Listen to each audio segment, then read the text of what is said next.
அதற்கு பிறகு பெரும்பான்மை நிரூபிக்கப்பட்டது. அது தாக்கு பிடிக்க முடியாமல், அதை தாங்கிக் கொள்ள முடியாமல் திரு ஸ்டாலின் அவர்கள் வெளியிலே வந்து சட்டையை கிழித்துக் கொண்டு வெளியிலே வந்தார்.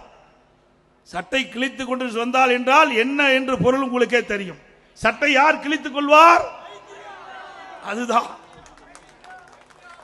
அதேபோல் 2026 சட்டமன்ற தேர்தலும் அதிமுக பெரும்பான்மையான இடங்களிலே வெற்றி பெற்று ஆட்சி அமைக்கும். அதே நிலையிலே தான் ஸ்டாலின் இருப்பார்.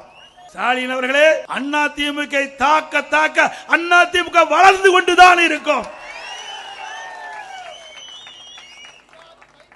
இன்றைக்கு ஆட்சி பொறுப்பேற்று 4.5 ஆண்டு காலம் நிறைவேற்ற பெற்றுவிட்டது. இந்த 4.5 ஆண்டு திராவிட முன்னேற்ற கழக ஆட்சியில என்ன சாதனை படைத்தீர்கள் தமிழ்நாட்டு மக்களுக்கு சிந்தித்து பாருங்கள். அனைத்து இந்திய அண்ணா திராவிட முன்னேற்ற கழக ஆட்சியிலே கொண்டு வரப்பட்ட திட்டம், முடிக்கப்பட்ட திட்டத்தை தான் நீங்கள் ரிப்பன் வெட்டி திறந்து வைத்துக் கொண்டிருக்கிறீர்கள். வேற என்ன சாதனை செய்தீர்கள்?